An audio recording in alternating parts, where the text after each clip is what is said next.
Abramos nuestra Biblia, por favor, en Colosenses capítulo 3, versos 12 y 13.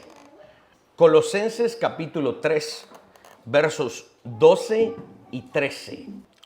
Dice de la siguiente manera: vestíos pues como escogidos de Dios, santos y amados de entrañable misericordia, de benignidad, de humildad, de mansedumbre, de paciencia, soportándoos unos a otros y perdonándoos unos a otros si alguno tuviere queja contra otro. De la manera que Cristo os perdonó, así también hacedlo vosotros. Oremos. Padre Celestial, en esta mañana hemos abierto una pequeña parte de la Escritura y vamos seguramente a abrir algunas otras partes de la Escritura en la cual vamos a estar reflexionando sobre cosas celestiales, las cuales debiésemos practicar también como cosas acá terrenales. Te rogamos que en tu misericordia y en tu bondad nos permitas no solo entender, sino aplicar y practicar estos conceptos.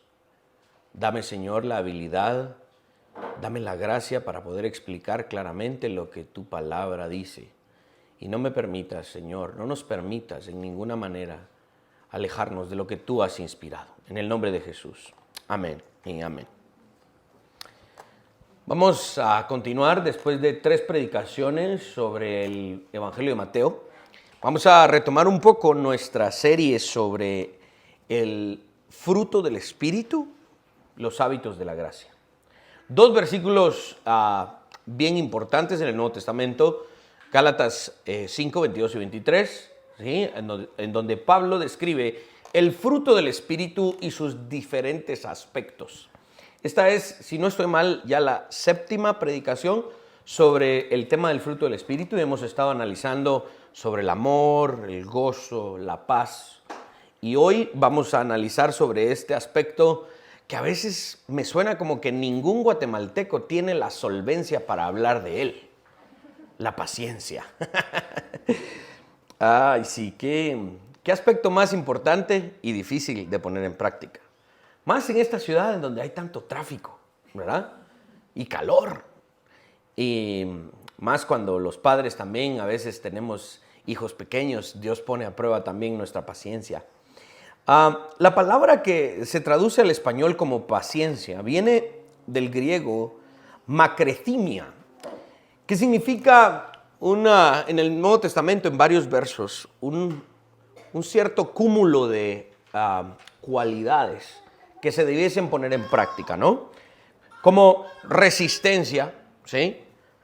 Constancia, firmeza, perseverancia, lo cual muestra en o durante los problemas y las tribulaciones el verdadero carácter de un creyente, ¿sí? De manera muy específica, la paciencia, cada vez que veamos el concepto en diferentes partes del Nuevo Testamento, de manera más específica, vamos a ver que la paciencia está íntimamente ligada al tema de las tribulaciones, de los problemas. Es allí en donde Dios nos ha demandado demostrar este aspecto del fruto del Espíritu. Es pues la paciencia un fruto del Espíritu que debe demostrarse en cada circunstancia que así lo amerite o lo requiera. Para definir este concepto podríamos decir tal vez que la paciencia es la reacción piadosa o devota ante una variedad de situaciones. Cuando decimos piadosa o devota, es que es una reacción parecida en lo mejor de nuestra habilidad a la reacción de Dios. ¿Sí?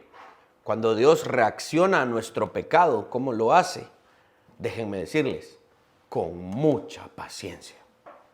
Una de las cosas que yo le agradezco a Dios, y de verdad varias veces he derramado lágrimas yo solito en mi oficina, postrado, es de verdad dándole gracias a Dios por su paciencia. ¿Sí? Yo mismo no me tendría esa paciencia que Él me ha tenido. ¿Sí? Yo mismo he sido falto de paciencia para con otros. ¿Sí? y esto es algo que de verdad debemos de recordar y agradecer constantemente, la paciencia de Dios para con nuestro pecado. A la luz de lo que la paciencia es, vamos a tratar algunos aspectos o situaciones en donde la paciencia debe ser mostrada, donde debe ser practicada. Una de las primeras situaciones en las que debemos demostrar paciencia, porque así nos lo demanda el texto bíblico, es en el sufrimiento. El aspecto de la paciencia implica soportar el sufrimiento, implica soportar el abuso probablemente de otros hacia con nosotros. La Biblia para eso también utiliza una palabra un tanto más compleja que a veces aparece en algunos versos, longanimidad, la cual es una virtud en cuanto a la respuesta bíblica a los abusos que otros nos han provocado. Todos los que estamos aquí, obviamente, no nos vamos a victimizar porque la victimización es una degeneración del concepto del sufrimiento en la vida del creyente. La victimización ya es un asunto antibíblico, ¿no? ¿Sí?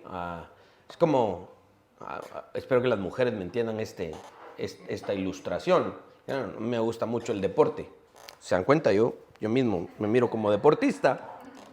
Pero es de estos jugadores, ¿no? Que están jugando y de repente los tocan y se tiran y hacen el show, ¿verdad? Para que el árbitro vaya y les castigue. Y cuando uno mira la repetición, ni lo tocó, ¿verdad? Ahí está revolcándose, haciéndose como que el que le duele, pero realmente no le hicieron nada. Esa ya es una tontería, ¿no? ¿Sí? Entonces, sí, el creyente, el cristianismo, nunca va a apelar ni va a promover la victimización. Sí, hará una correcta evaluación del sufrimiento, porque el sufrimiento es real. Todos los que estamos aquí, en alguna medida, hemos sufrido. Los varones que estamos casados entienden. Rápidamente, ¿verdad? Sí, hemos de sufrir. Todos en alguna medida hemos experimentado. Bien, dice Aquile, sí.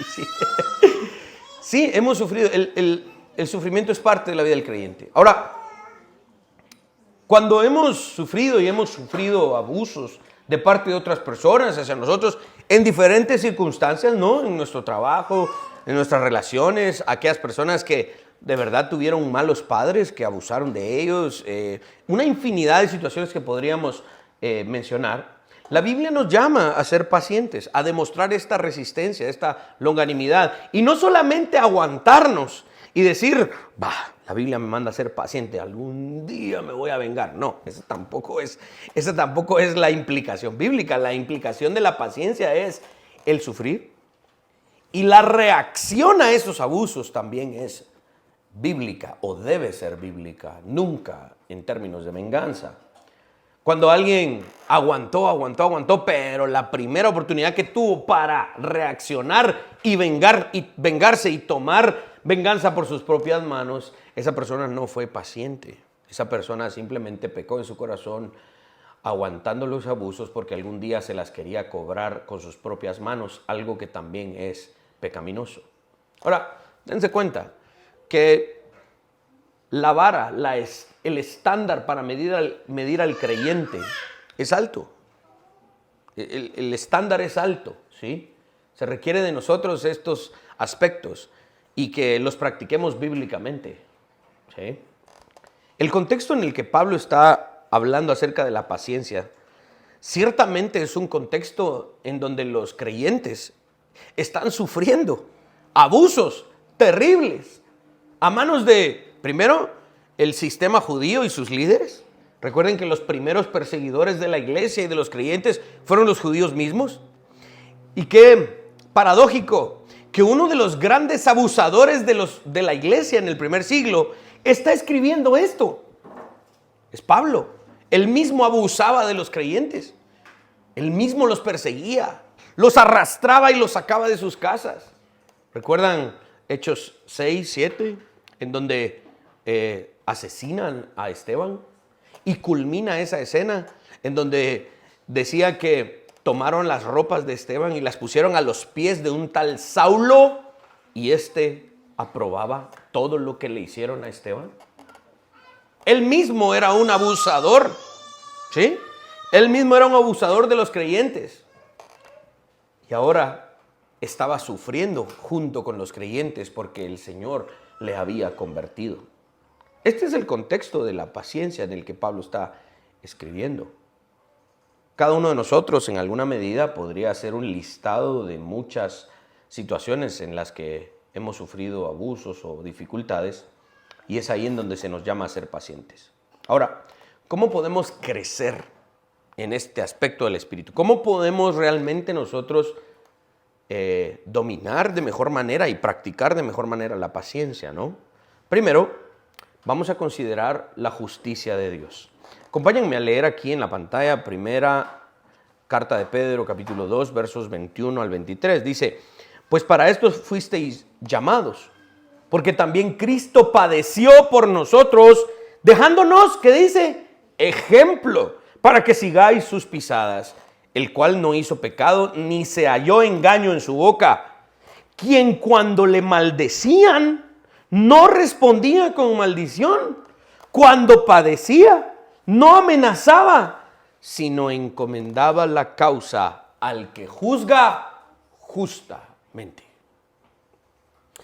Jesucristo mismo es el ejemplo claro de la paciencia en todos los abusos que se cometieron en contra de él, y que en alguna medida, vamos a tocar eso, los incrédulos y también los creyentes muchas veces abusan, ¿no?, de la bondad de Dios. Y es consistente con lo que la Escritura nos dice: demos lugar a la ira de Dios. Jesús mismo, teniendo todo el poder en sus manos, pudo haberse vengado de aquellos que le vituperaban en ese momento. Pudo haberlo hecho claramente, pero actuó pacientemente, dando espacio a aquel que juzga justamente para darnos ejemplo, algo que nosotros debemos también hacer. En este pasaje Pedro está hablando a los creyentes que son esclavos. Este pasaje que acabamos de leer, Pedro está hablando a los que son esclavos y que tienen, ¿recuerdan?, amos duros, amos difíciles, amos que probablemente abusaban, ¿sí? Pedro les está diciendo, yo entiendo, ustedes que son esclavos y que tienen amos que abusan de ustedes, amos difíciles de soportar, Pedro les está diciendo, sean pacientes. Les enseña a obedecer a sus amos y a tener paciencia incluso bajo el trato injusto de estos. Y les dice que sigan el ejemplo de Cristo. En vez de tomar represalias o reaccionar con injusticia, Pedro manda a que esperen, a que sean pacientes y pongan su confianza en la justicia de Dios. En otras partes de la Biblia vamos a ver claramente que Dios dice, yo pagaré, no ustedes. Así que tengan paciencia. Dios va a pagar. Dios va a traer esa justicia. Yo he visto varias veces eso.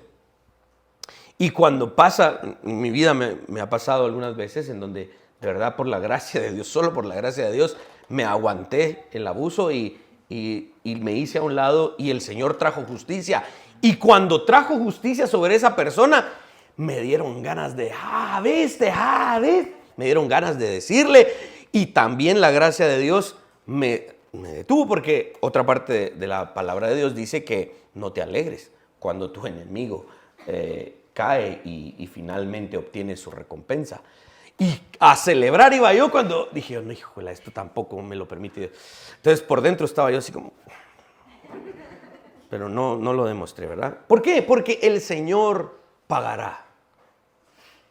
Hay que confiar, mis hermanos, en que Dios es justo.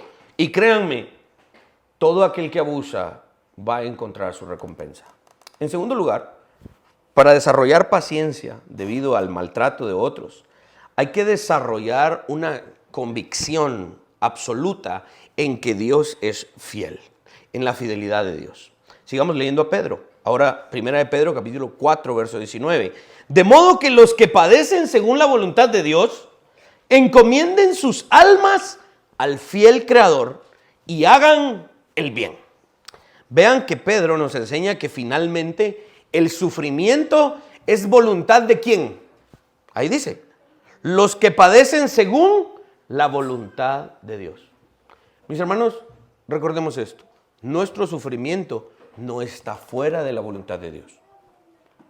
Nuestro sufrimiento es parte de lo que Dios ha permitido.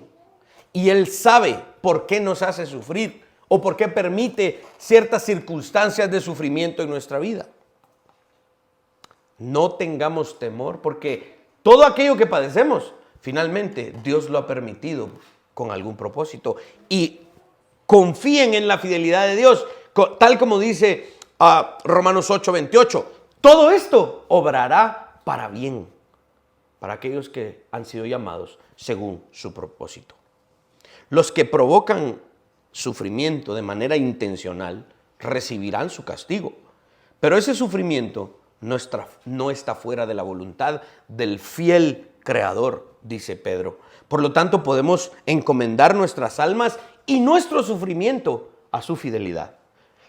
La historia de José es un ejemplo clarísimo, ¿no? Al sufrir a manos de sus hermanos y después a manos de doña Poti, la esposa de Potifar, injustamente, ¿verdad? El patojo de verdad estaba haciendo bien su trabajo, tenía en orden la casa del don, y la doña, ¿verdad? Pícara, pues, o sea, ella era la que realmente merecía ir a la cárcel, y de manera injusta, José va a la cárcel, y después de todo el drama, este es un texto, y aquí se unen todos estos conceptos para que veamos que la fe cristiana realmente guarda una magnífica y apretada consistencia, en donde entendemos precisamente que esto solo es posible gracias a la providencia de Dios. Y este verso de Génesis, capítulo 50, verso 20, dice, cuando José le dice a sus hermanos, vosotros pensasteis mal contra mí, y déjenme parar ahí, no solo pensasteis, hicieron. Los hermanos de José hicieron mal, lo querían matar, pero lo terminaron vendiendo. Y eso fue malo. Ellos hicieron mal contra José. Mas Dios lo encaminó para bien, para hacer lo que vemos hoy, para mantener en vida a mucho pueblo. Una persona que es paciente bajo el maltrato o abuso de otros es la persona que ha desarrollado confianza en la sabiduría, el poder, la justicia y la fidelidad de nuestro Dios. Ahora, ¿qué significa eso entonces? Bueno, entonces me están maltratando, me quedo de brazos cruzados, dele más duro, dele, hágame más daño. No significa eso. De hecho, significa actuar de acuerdo a ese sufrimiento, de acuerdo a los atributos de Dios. Y ahorita vamos a responder un poquito más. Una de las cosas que podemos hacer ante el sufrimiento es, y de verdad, pongamos nuestra fe en esto, en Jesucristo y en lo que Él hace, porque yo he visto también esta respuesta fantástica y lo practicamos todos los viernes. Yo me aseguro que, espero, ¿verdad?, que cuando no estoy en el otro grupo donde me toca predicar los viernes, lo practiquemos. Este punto es bien importante, la imprecatoriedad. No nos quedamos de brazos cruzados ante el maltrato, sino que oramos fervientemente y decimos, Señor, castiga a los malos, castiga a los que abusan, trae tu justicia. Y usamos el lenguaje explícito de los salmos, que el hoyo que han cavado para que yo caiga ahí, ellos mismos caigan. Que la red que ellos han preparado para atraparme, que ellos mismos caigan. Que la maldad que han planeado contra mí, que sea para ellos. Señor, destruye a los impíos. Eso no es quedarse de brazos cruzados, es hacer una de las oraciones más poderosas que podemos hacer. No estamos quedándonos de brazos cruzados, estamos actuando de acuerdo a la voluntad y a la justicia de Dios. Y créanme, Dios trae su justicia.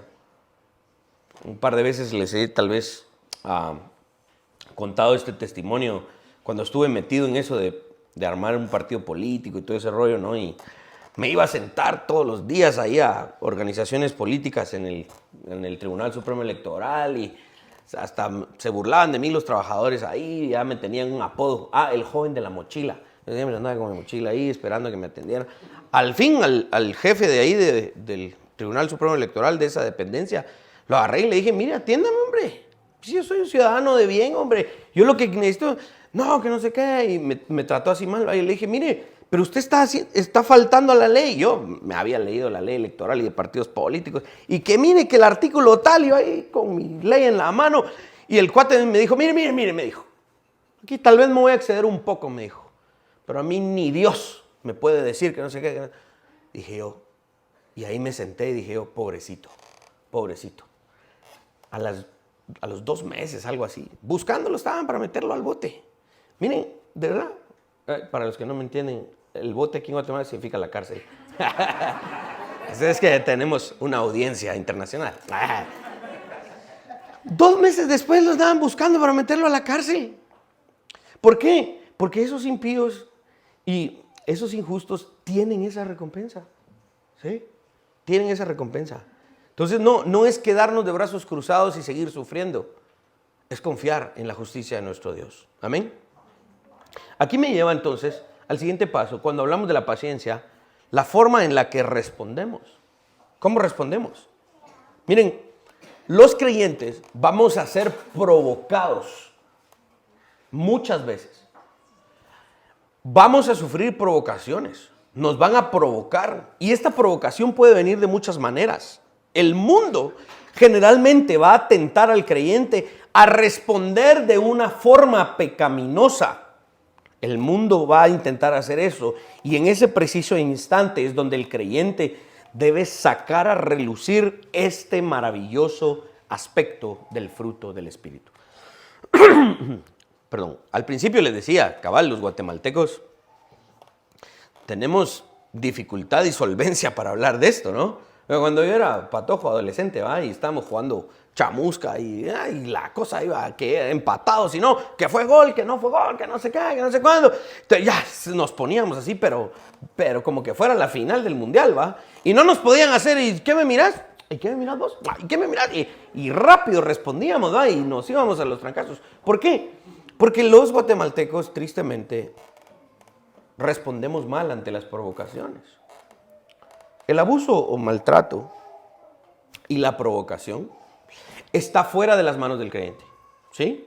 Cuando el creyente sufre y es provocado, el creyente no tiene control sobre esas situaciones porque son externas.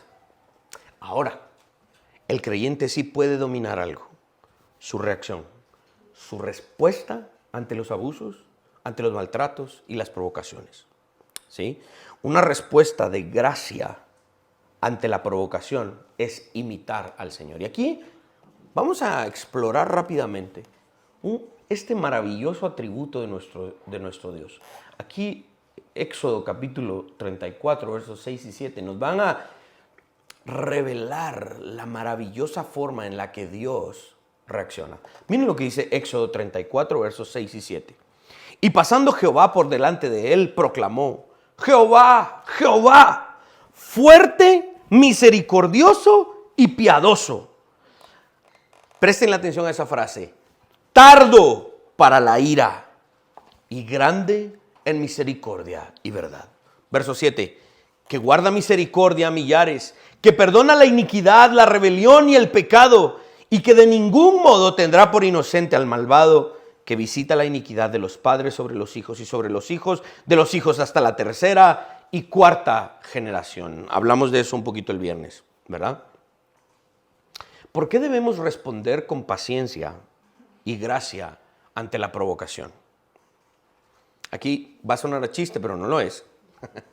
Los que estamos casados experimentamos esto todo el tiempo, ¿no? Creemos que nuestro cónyuge nos está como provocando, ¿no?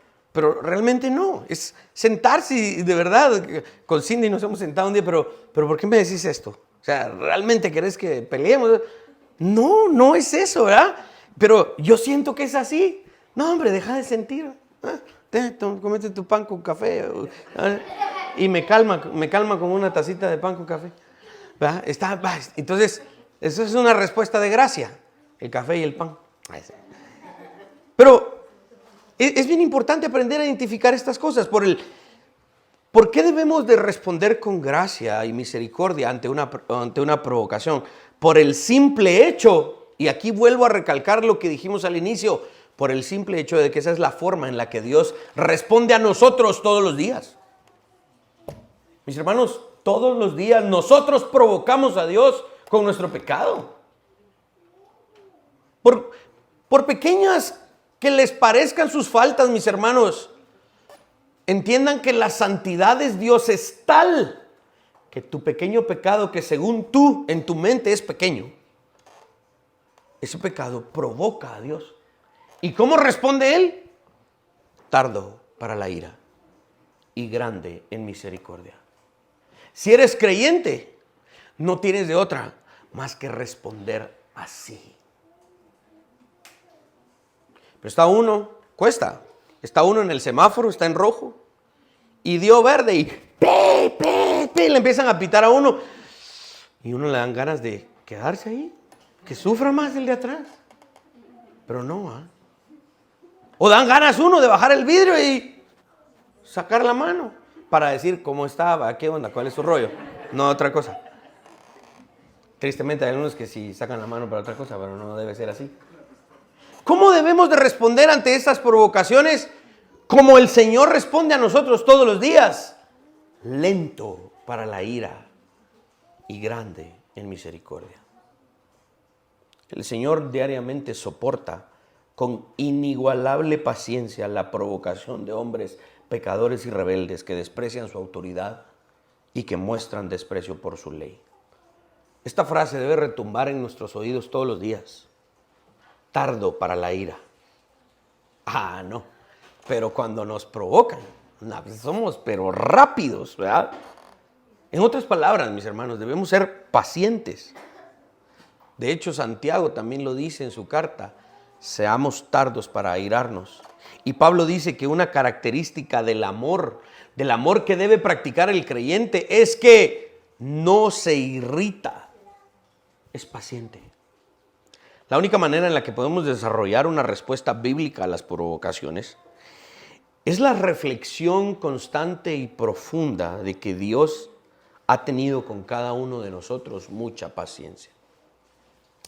Cuando predicamos sobre el discurso de Jesús en Mateo 18, vimos ahí en ese capítulo una parábola de un hombre que debía lo que hoy sería el equivalente a millones y millones de dólares, le debía al rey, y el rey le perdonó toda la deuda.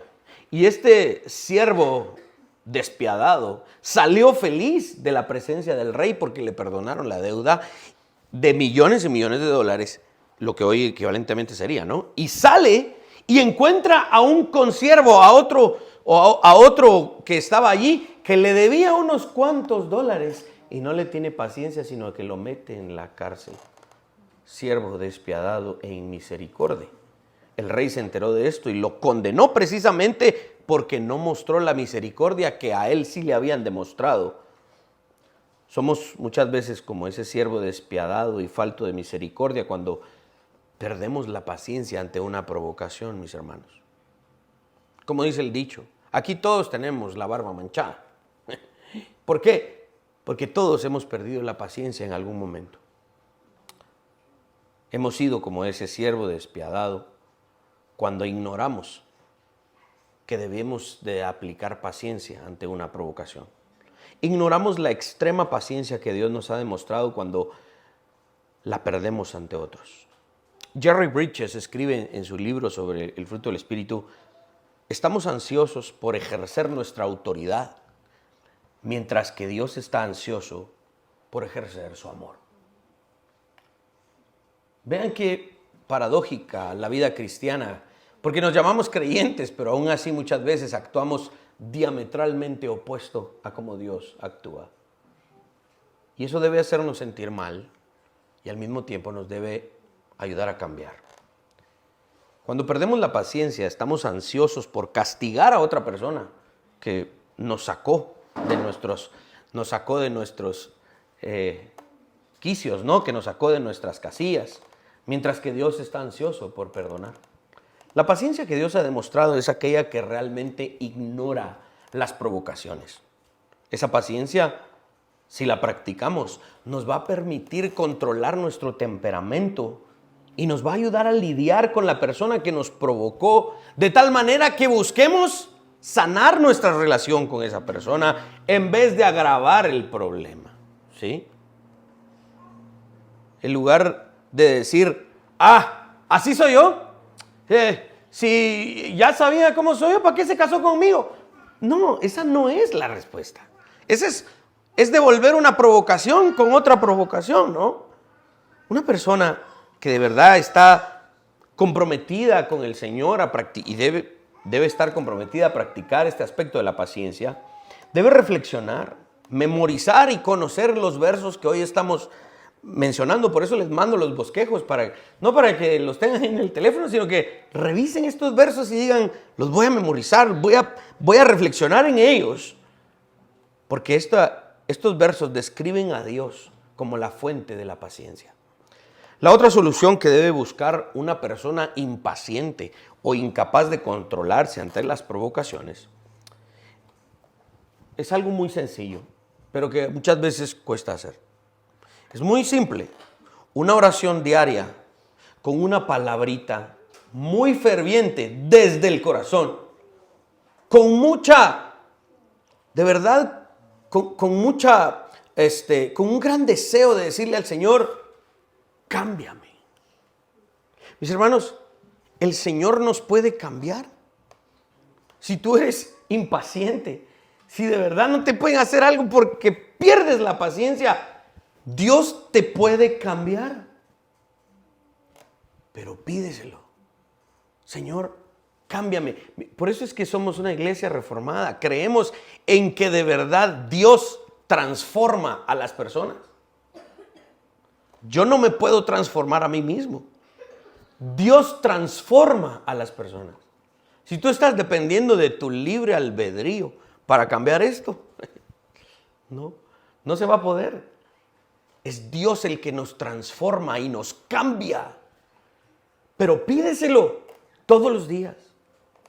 Señor, cámbiame, renuévame.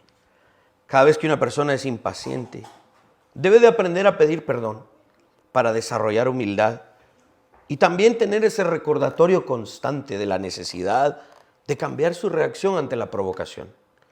No se desanime cuando falle. Si tú eres esta persona que está, Señor, cámbiame. Yo confío en ti que me cambies. Y saliendo de ahí, que te dije. Otra vez, perdón, que no sé qué, que no sé cuánto. No se desanime cuando falle. Pero debe de haber progreso. Y si eres un verdadero creyente, Dios te va a cambiar. Pueda que tome tiempo, sí. Yo sé que con los guatemaltecos toman tiempo. Con nosotros toma tiempo. Pero hay cambio y se puede.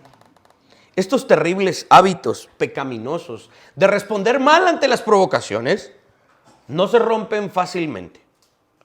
Pero hay esperanza, tal como lo dice Proverbios 24:16, 7 veces cae el justo y 7 veces se levantará.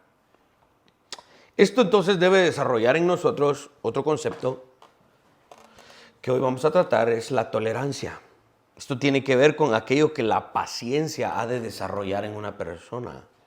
Llegamos a ser más tolerantes, ¿sí? Y de manera más específica, aprendemos a tolerar las deficiencias de otros. En primer lugar, porque nosotros también tenemos deficiencias, ¿sí?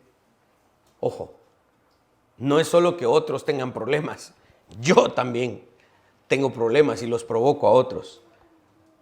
La falta de tolerancia ante las deficiencias de otros generalmente tiene que ver con el orgullo. Una persona no tolera a otros porque se cree más que otras.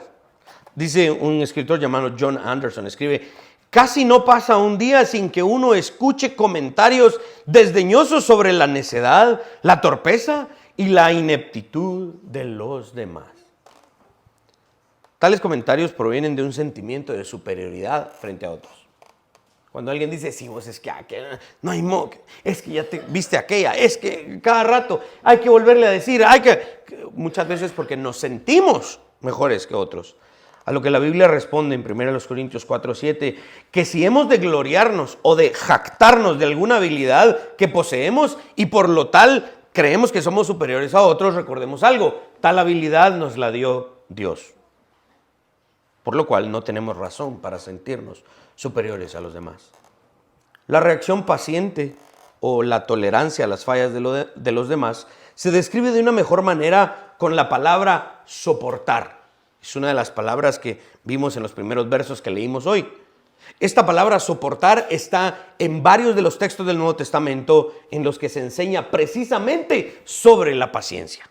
La palabra tolerar podría indicar cierta obligación sin disposición. Va, pues la Biblia me lo manda. ¿Qué otra? Va a tener que aguantémoslo. ¿Qué? Esa mala actitud significa que no hay tolerancia.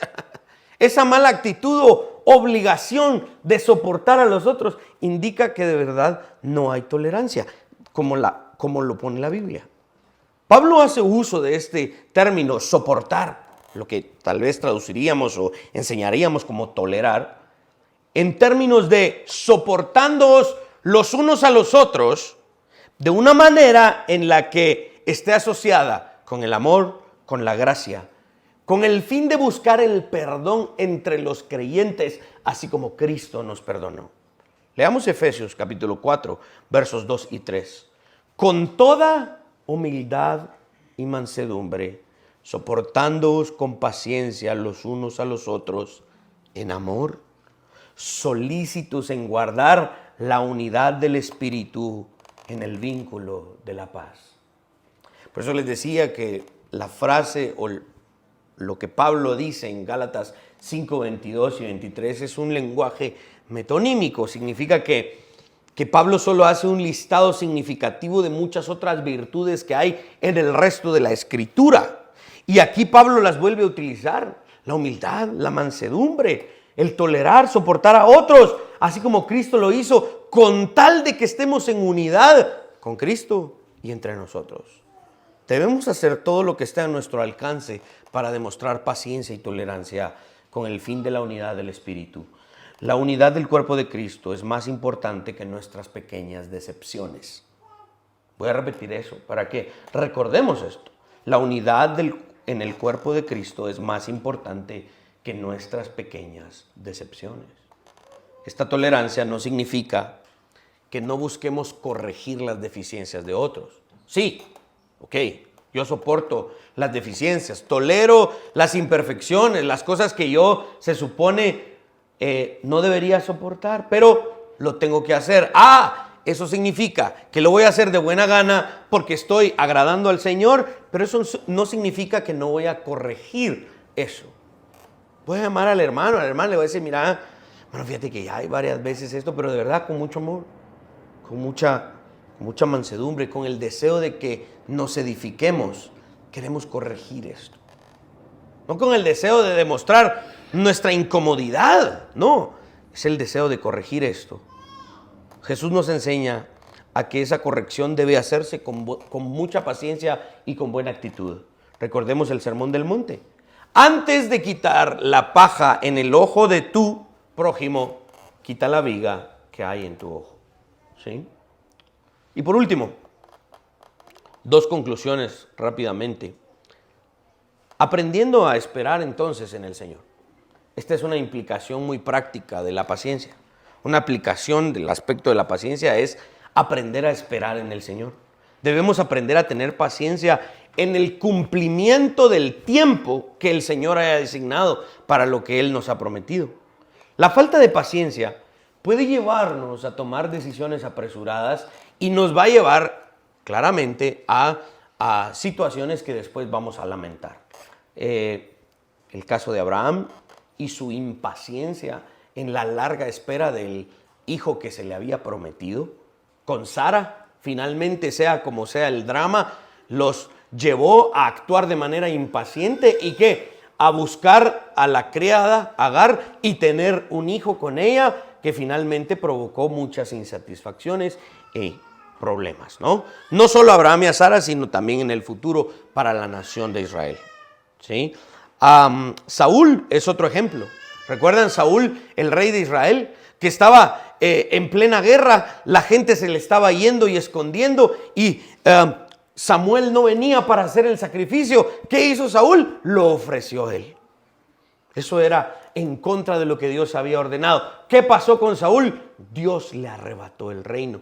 Después de eso, Saúl empezó a experimentar una larga serie de problemas e insatisfacciones.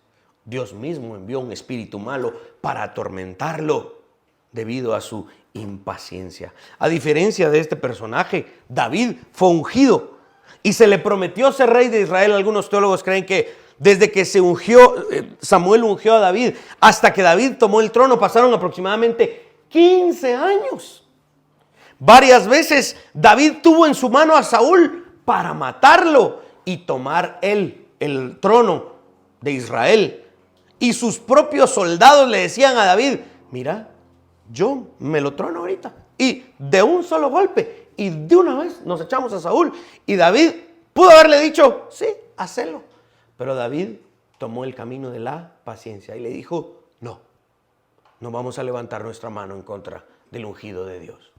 Y cada vez que lo perseguía, David huía, estaba en medio de incomodidades. David optó por el camino de la paciencia, a diferencia de Saúl.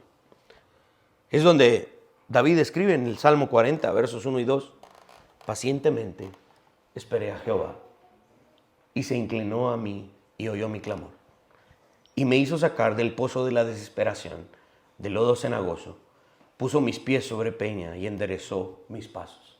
Todos quieren las líneas que están allí, excepto la primera. Todos queremos que Dios nos saque del pozo de la desesperación. Todos queremos que Dios incline su oído a nuestro clamor. Todos queremos las respuestas, pero nadie quiere la condición: esperar pacientemente en Jehová. Esta es una de las cuestiones muy prácticas del aspecto de la paciencia. Otro ejemplo es el ejemplo de Job y su paciencia y su perseverancia en medio de las tribulaciones. Las que, dicho sea de paso, ¿quién permitió todas estas tribulaciones en la vida de Job? Dios. Santiago lo cita específicamente. Miren lo que dice Santiago 5, verso 11. He aquí tenemos por bienaventurados a los que sufren. Habéis oído de la paciencia de Job y habéis visto el fin del Señor, que el Señor es muy misericordioso y compasivo. Santiago nos enseña precisamente a partir del drama de Job que la paciencia, el esperar en el Señor, paga grandes dividendos. Ustedes mismos, cada domingo que me tienen que escuchar predicar, les pongo a prueba su paciencia, ¿no? La cura para aquellos que fallan en esperar en la resolución que el Señor trae es creer en las promesas del Señor, en que Él obrará, obedecer su voluntad y descansar en los resultados que están en las manos de Dios. De nuevo, la paciencia no implica estar de brazos cruzados, es hacer lo que Él nos manda. Y si a pesar de hacer lo que Él nos manda no vemos respuesta, no vemos resultado, ser pacientes, perseverar en lo que estamos haciendo y creer que los resultados están en sus manos. Esta espera en el Señor puede alargarse años, décadas, pero si creemos en un Dios fiel a sus promesas, no desfallezcamos ni nos desanimemos. Esta generación, si regresáramos a la forma en la que se comunicaba la gente hace un siglo, 2 siglos, ¿no? Que se mandaban cartas y la carta tardaba en llegar 3 meses. Hoy el mensaje de WhatsApp no se va y esto es de Tigo, esto es de Claro, y empieza la impaciencia, ¿no? Por último, la aplicación, la perseverancia en la adversidad. Por último, como una aplicación importante de este aspecto del fruto del Espíritu es esta perseverancia que los creyentes debemos tener en la tribulación. Jerry Bridges de nuevo escribe: la persistencia es la capacidad de resistir la adversidad. Ojo con eso. La persistencia es la capacidad de resistir la adversidad, pero la perseverancia es la capacidad de progresar a pesar de la adversidad. Muchos creyentes creen que la perseverancia en la adversidad es quedarse quieto y aguantar que le den y le den y le den. No, la paciencia nos enseña a progresar a pesar de la adversidad. Cuando decidimos creer en la doctrina de la perseverancia de los santos, por ejemplo, o en la preservación de los santos, entendemos que Dios guardará a sus elegidos y los preservará de la perdición hasta perfeccionarlos un día y llevarlos a su presencia, asegurándose de su salvación. Creemos en eso, ¿sí? Cuando hablamos de los cánones de Dort y todo eso. Esta preservación no tiene que ver solo con la persistencia que los santos tendrán en la adversidad, sino con mayor sentido creemos en el progreso de los santos, de los elegidos de Dios en esta vida terrenal, siendo santificados cada día más hasta algún día llegar a la presencia de Dios. Los santos no solo están tirados ahí aguantando los sopapos de la vida, no. Creemos en el progreso y la perseverancia de los creyentes. Esta es una aplicación de la paciencia, esta es una respuesta de los creyentes a la vida. Esta es la forma en la que los creyentes trabajan. Pablo escribe en Romanos capítulo 15, verso 4, porque las cosas que se escribieron antes para nuestra enseñanza se escribieron a fin de que por la paciencia y la consolación de las Escrituras tengamos esperanzas. Estas historias que hemos tratado del Antiguo Testamento, Abraham, Jacob, José, Job, fueron escritas para que tengamos el privilegio de nosotros hoy leer y ver a Dios obrando.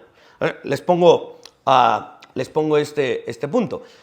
Nosotros hoy leemos la historia de Job y leemos que Dios hablando con Satanás diciendo, no, que ese Job, porque vos has sido buena onda, porque le has dado un montón de riquezas. Por eso es que Job es fiel. Entonces Dios le dice a Satanás, bueno, dale pues, probá, a ver si de verdad me es fiel solo por lo que le doy, pero no toque su vida, no toque su alma, no toque su cuerpo, después le permite tocar su cuerpo. Ok, nosotros hoy leemos todo eso y vemos lo que pasó en la vida de Job y por qué pasó en la vida de Job. Ahora pregunto, pónganse en los zapatos de Job. Job nunca estuvo en esas conversaciones. Job nunca escuchó a Dios conversar con Satanás. Job nunca vio eso. Pero sin embargo, soportó todo eso. Dios obra así, para su gloria y luego para nuestro beneficio, en ese orden bíblico y teológico. Esta perseverancia de la que estamos hablando, el Nuevo Testamento la asocia con la esperanza y también a veces con el sufrimiento. La perseverancia realmente no tendría sentido sin estos otros conceptos. Sin la adversidad, sin la tribulación, la paciencia, la perseverancia no tendría sentido. Perseveramos debido a que la esperanza está delante de nosotros. Tal vez aún no se ha materializado, pero perseveramos con paciencia en una carrera con muchísimos obstáculos y sufrimientos. Mis hermanos, el sufrimiento es lo que va a producir perseverancia y paciencia. Ahora, les voy a dar una noticia. De aquí espero que en esta semana y obviamente el resto de nuestras vidas le digamos, Señor, dame paciencia. Y no se asusten cuando les dé problemas. Porque los problemas es la forma en la que Dios va a generar paciencia en nosotros. Si es necesario que como creyentes tengamos paciencia y su aplicación sea la perseverancia, entonces no temamos a las pruebas y las dificultades que nos van a venir. Cuando le pidamos a Dios que produzca paciencia, nos va a dar problemas y dificultades. La fidelidad de Dios a veces viene en forma de pruebas. Pongámonos de pie.